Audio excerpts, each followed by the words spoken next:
ಇವನು ಹುಡುಗನಲ್ಲ, ಹೆಡೆಬಿಚ್ಚಿ ನಿಂತ ಪೊರೆ ಕಳಿಚಿದ ಎಳೆ ಕಾಳಿಂಗ ಸರ್ಪ ಎನಿಸಿತು.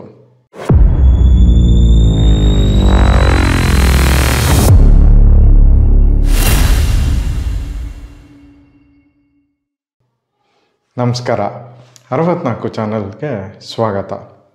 ನಾನು ಚಂದನ್. ಏಪ್ರಿಲ್ 21 ತಾರಾಸು ಅವರ ಹುಟ್ಟಿದಬ್ಬ. ಅವರು ಹಲವಾರು ಫೇಮಸ್ ಪುಸ್ತಕಗಳನ್ನು ಬರೆದಿದ್ದಾರೆ. ತಿರುಗುಬಾಣ, ಆಕಸ್ಮಿಕ, ನಾಗರಹಾವು, ಚಂದನದ ಗೊಂಬೆ, ಇದೆಲ್ಲ ಅವ್ರು ಬರೆದಿರೋ ಕಥೆಗಳನ್ನ ಸಿನಿಮಾ ಮಾಡಿದ್ದಾರೆ. ಅದು ಸೂಪರ್ ಹಿಟ್ ಆಗಿದೆ.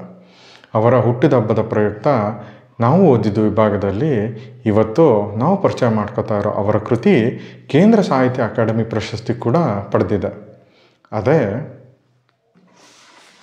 ದುರ್ಗಾಸ್ತಮಾನ.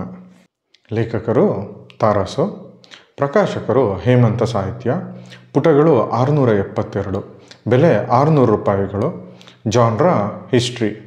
ಹೆಸರೇ ಹೇಳುವಂತೆ ಇದು ದುರ್ಗ ಅಥವಾ ಚಿತ್ರದುರ್ಗ ಅಸ್ತಮಾನವಾದ ಕತೆ. ದುರ್ಗ ಅಂದರೆ ಚಿತ್ರದುರ್ಗದ ಜನರಿಗೆ ಬರೀ ಊರಲ್ಲ. ಮದಕರಿ ನಾಯಕ ಅಂದರೆ ದುರ್ಗವನ್ನು ಆಳಿದ ಬರೀ ರಾಜ ಅಷ್ಟೇ ಅಲ್ಲ.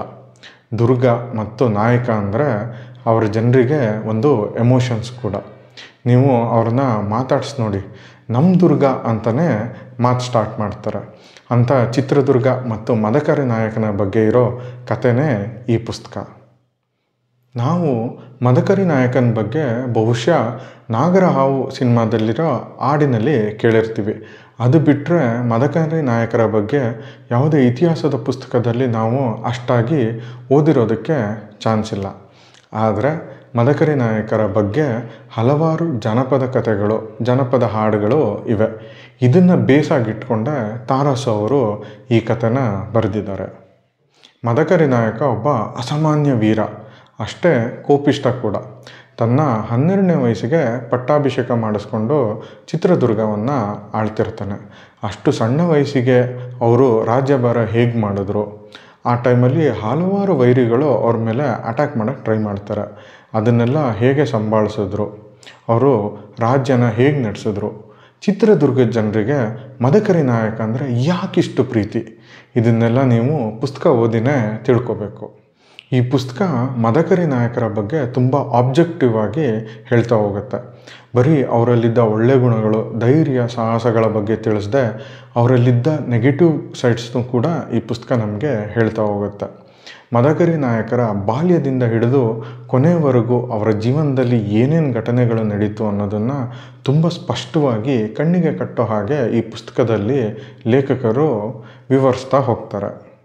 ಮದಕರಿ ನಾಯಕರ ಬಗ್ಗೆ ಅಷ್ಟೇ ಅಲ್ಲದೆ ಅಂದಿನ ಚಿತ್ರದುರ್ಗದ ಜನಜೀವನ, ಸಂಪತ್ತು, ಸಂಸ್ಕೃತಿ ಹೇಗಿತ್ತು ಅಂತ ಈ ಪುಸ್ತಕ ನಮಗೆ ತಿಳಿಸ್ಕೊಡುತ್ತಾ ಹೋಗುತ್ತೆ. ಆ ಕಾಲದಲ್ಲೇ ಚಿತ್ರದುರ್ಗದಲ್ಲಿ ಒಂದು ಆಲ್ ವುಮೆನ್ ಆರ್ಮಿ ಇತ್ತು ಅಂದರೆ ನೀವು ನಂಬ್ತೀರಾ? ನಮಗಂತೂ ಈ ಪುಸ್ತಕ ಓದೋವರೆಗೂ ಅದರ ಬಗ್ಗೆ ಗೊತ್ತಿರಲಿಲ್ಲ. ಚಿತ್ರದುರ್ಗದ ಇತಿಹಾಸದ ಬಗ್ಗೆ ತಿಳ್ಕೊಬೇಕು ಅಂದರೆ ಇದಕ್ಕಿಂತ ಬೆಟ್ರ್ ಆಗಿರೋ ಇನ್ನೊಂದು ಪುಸ್ತಕ ಇಲ್ಲ ಅನ್ನೋದು ನಮ್ಮ ಭಾವನೆ. ಈ ಪುಸ್ತಕನ ನೀವು ಓದಿ ನಿಮ್ಮ ಮಕ್ಕಳಿಗೂ ಓದೋದಕ್ಕೆ ಕೊಡಿ. ನಮ್ಮ ಮುಂದಿನ ಪೀಳಿಗೆ ಇಂಥ ಮಹಾನ್ ನಾಯಕರ ಬಗ್ಗೆ ತಿಳ್ಕೊಳ್ಳೇಬೇಕು ಅನ್ನೋದು ನಮ್ಮ ಅನಿಸಿಕೆ. ಬನ್ನಿ, ಈ ಪುಸ್ತಕದಿಂದ ಆಯ್ದ 2 ಭಾಗಗಳು ನಿಮಗಾಗಿ ಓದ್ತೀನಿ. ಅದಕ್ಕೂ ಮುಂಚೆ ನೀವಿನ್ನೂ ನಮ್ಮ ಚಾನಲ್ಗೆ ಸಬ್ಸ್ಕ್ರೈಬ್ ಆಗಿಲ್ಲ ಅಂದರೆ ದಯವಿಟ್ಟು ಈಗಲೇ ಸಬ್ಸ್ಕ್ರೈಬ್ ಆಗಿ. ಈ ವಿಡಿಯೋನ ಲೈಕ್ ಮತ್ತು ಶೇರ್ ಮಾಡೋದು ಮರಿಬೇಡಿ. ಮೊದಲನೇ ಪ್ಯಾರಾಗ್ರಾಫ್. ಅವ್ವ. ಚಾವತಿ ಸೆಳೆದಂಥ ಧ್ವನಿಯನ್ನು ಕೇಳಿ ತಟಕ್ಕನೆ ತಿರುಗಿ ನೋಡಿದರು ಓಬವ್ವನಾಗತಿ. ಆ ಮಾತನಾಡಿದವನು ಮದಕರಿ ನಾಯಕ. ಅದುವರೆಗೂ ಆಕೆಗೆ ಆತನ ನೆನಪೇ ಮರೆತು ಹೋಗಿತ್ತು. ಆ ಹುಡುಗ ಮದಕರಿ ನಾಯಕನೇ, ಆದರೆ ಹಿಂದೆಂದೂ ಅಂಥ ಮದಕರಿ ನಾಯಕನನ್ನು ನೋಡಿರಲಿಲ್ಲ ಓಬವ್ವನಾಗತಿ.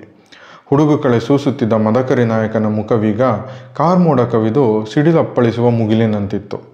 ಇನ್ನು ಕಪ್ಪಿಗೆ ತಿರುಗದ ಕೆಂಚು ಬಣ್ಣದ ಚಿಗುರು ಕೂದಲುಗಳ ಕೆಳಗಿನ ಕತ್ತಿಯಂಥ ತುಟಿ, ಕಾರ್ಗಾಲದ ಸಂಜೆಯಂತೆ ರಕ್ತಗೆಂಪೇರಿದ ದುಂಡುಗೆನ್ನೆ, ಸವಾಲು ಹಾಕುವಂತೆ ಮುಂದೊತ್ತಿದ ಗಂಡುಗಲ್ಲ, ಎಲ್ಲಕ್ಕಿಂತ ಹೆಚ್ಚಾಗಿ ಕುದಿದ ಕೆಂಬಣ್ಣದ ಕಬ್ಬಿಣದಂತೆ ಪ್ರಜ್ವಲಿಸುತ್ತಿದ್ದ ಕಣ್ಣುಗಳು. ಇವನು ಹುಡುಗನಲ್ಲ, ಹೆಡೆಬಿಚ್ಚಿ ನಿಂತ ಪೊರೆ ಕಳಿಚಿದ ಎಳೆ ಕಾಳಿಂಗ ಸರ್ಪ ಎನಿಸಿತು ಆ ಮದಕರಿ ನಾಯಕನನ್ನು ಕಂಡು ಓಬವ್ವನಾಗತಿಗೆ. 2ನೇ ಪ್ಯಾರಾಗ್ರಾಫ್. ಮದಕರಿ ನಾಯಕನಿಗೆ ಸ್ತ್ರೀ ಸಂಘದಿಂದ ಮೂಡುವ ಸಂತೋಷ ಹೊಸದೇನೋ ಆಗಿರಲಿಲ್ಲ. ಆ ವೇಳೆಗಾಗಲೇ 3 ಹೆಂಡಂದಿರನ್ನು ಮದುವೆಯಾಗಿ ಹೆಣ್ಣು ಕೊಡುವ ಸುಖ ಎಂಥದ್ದೆಂದು ಅರಿತಿದ್ದ. ಆದರೆ ಆ ಸುಖ ಹಣ್ಣಾಗಲು ಬಂದ ದೋರೆಗಾಯಿನ ರುಚಿ.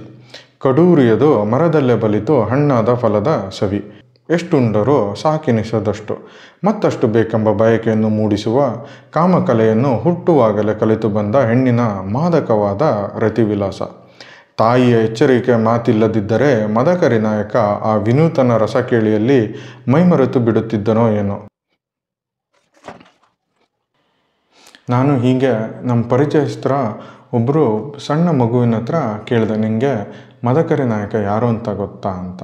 ಅದಕ್ಕೆ ಆ ಪಾಪು ಸುದೀಪ್ ಅಂತ ಹೇಳ್ತು. ನೋಡಿ ನಮ್ಮ ಜನಾಂಗ ಯಾವ ಕಡೆ ಹೋಗ್ತಾ ಇದೆ ಅಂತ. ಅದನ್ನು ತಡಿಬೇಕು ಅಂದರೆ ಮೊದಲು ದೊಡ್ಡವರಾದ ನಾವು ಈ ಥರ ಮಹಾನ್ ವ್ಯಕ್ತಿಗಳ ಬಗ್ಗೆ ಇರೋ ಈ ಪುಸ್ತಕನ ಓದಬೇಕು. ಅದನ್ನು ನಮ್ಮ ಮುಂದಿನ ಪೀಳಿಗೆಯವ್ರಿಗೆ ತಿಳಿಸ್ತಾ ಹೋಗಬೇಕು. ಈ ಕೆಲಸ ನೀವು ಮಾಡ್ತೀರಾ ಅಂತ ನಾನು ಭಾವಿಸ್ತೀನಿ. ವಿಡಿಯೋ ನೋಡಿದ್ದಕ್ಕಾಗಿ ಧನ್ಯವಾದಗಳು. ನಾನು ಚಂದನ್, ಸೈನಿಂಗ್ ಆಫ್.